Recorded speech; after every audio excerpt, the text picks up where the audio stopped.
Namo Namaha. My name is Shubha. I am a native Sanskrit speaker and a Sanskrit teacher. This channel Tattvam is all about Sanskrit related content. So if you are interested in Sanskrit related content, then please do subscribe to Tattvam and click the bell icon so that you will be notified when I add new videos. In this video, we will discuss a very important question that is in the minds of most people. What exactly is in the Vedas? Everyone talks so highly of the Vedas. What exactly is the subject matter of the Vedas? I will be discussing that in this video.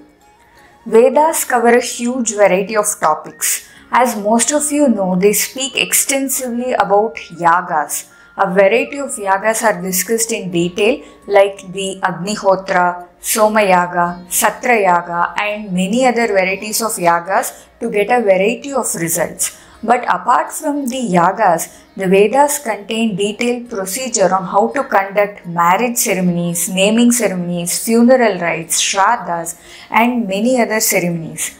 These are still practiced extensively across India.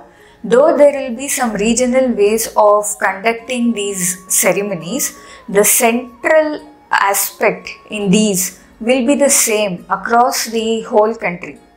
For example, the marriages are conducted differently in different parts of India, but the Saptapadi is common everywhere and it is a Vedic ceremony that is central to a marriage. Apart from these, the Vedas mention a variety of meditations and upasanas and also vratas. Vrata is nothing but self-imposed restraints. Vedas also discuss on topics like the Atma, that is the soul, how the soul enters the body, what happens eventually to the body, how the Atma leaves the body and enters another body, etc. It also speaks on how this world was created. Further, the Vedas also deal with different kinds of medical treatments for good health. It also prescribes shantis or methods to pacify enemies and to avoid the harm created by them. The Vedas also prescribe doing public welfare works like construction of shelters, digging wells, constructing ponds, etc. The Vedas also contain beautiful description of nature like the sunrise, sunset and so much more. And the various elements of nature are looked upon as gods and are personified. Also, there are many scientific works in the Vedas like how to produce hydroelectricity, how to produce electricity from wet cells, etc. Now, many will get a question if these were actually implemented in the Vedic times. It is said that though these technologies were there with the rishis, they did not implement them extensively like the present human-centric, consumeristic world. This is because their decisions were based on the Vedic philosophy of life, which did not consider only human comfort but was concerned with the welfare of every being. If you look at the Vedic mantras, you will know what I am trying to say.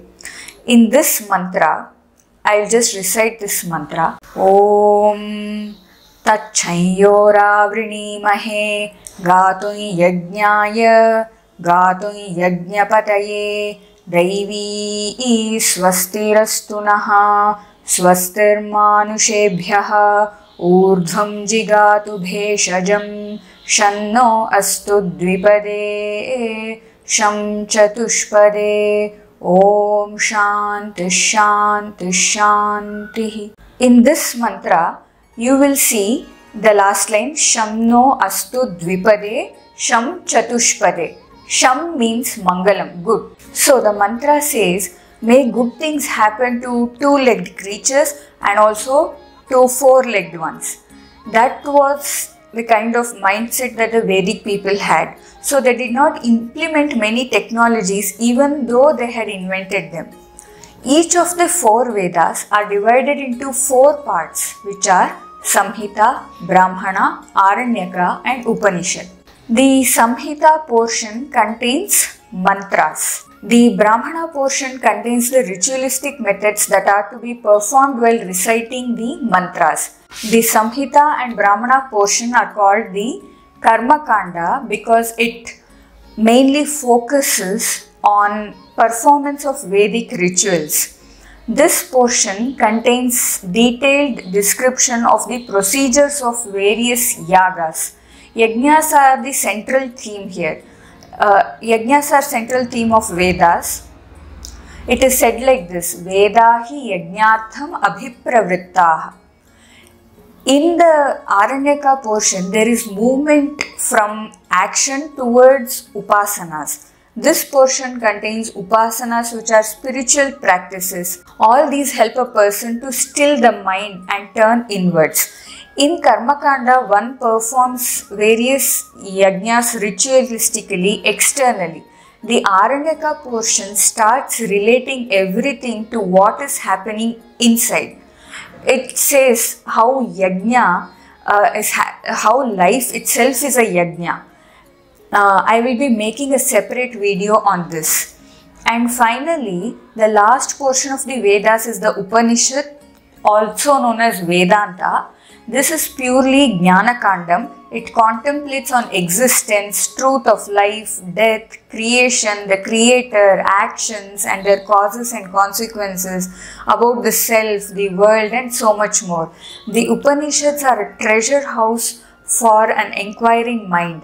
It is said that the Vedas aim at diverting the person towards the Atman, and moksha is the central theme of the Vedas. Moksha is liberation from the cycle of birth and death. Then you might think, if that is the case, then why do Vedas prescribe Karma Kanda? Why does it give so much importance to rituals, public service, ceremonies, etc.? The answer is that the human mind is very fickle. It cannot sit and contemplate the Atman so easily. So the Vedas initially prescribe lots of rituals which are action based. The Vedas entice a person to perform the Karma Kanda by saying that if you do this, you will get dhanam, wealth. If you perform this yaga, you will get swarga. If you do this vrata, you will get children, and many things like this. This will help streamline the mind initially. As one keeps performing the rituals, one will start to slowly contemplate the inner meaning of the rituals. Many of you might have already experienced this. You might be searching for deeper meaning as to why a certain ritual is being performed this way. Then slowly we will start going more and more inwards because the mind starts becoming still. And then we will become more interested in reading, listening and talking about the Atman, the essence of our existence and such things. And one day you will realize the deeper secrets of life and get liberated by the unawareness of the mind. Such a beautiful system the Vedas have laid out, isn't it? I hope this video was useful and interesting. If you found value in it, please do share it with others, and also don't forget to let me know your thoughts about the video in the comments. Also, kindly like this video. If you haven't yet subscribed to Tattvam, please do subscribe because many more interesting topics are coming up. Adya krite etavadeva agrima video madhye नूतनं विषयं स्वीकृत्य आगच्छामि. नमो नमः.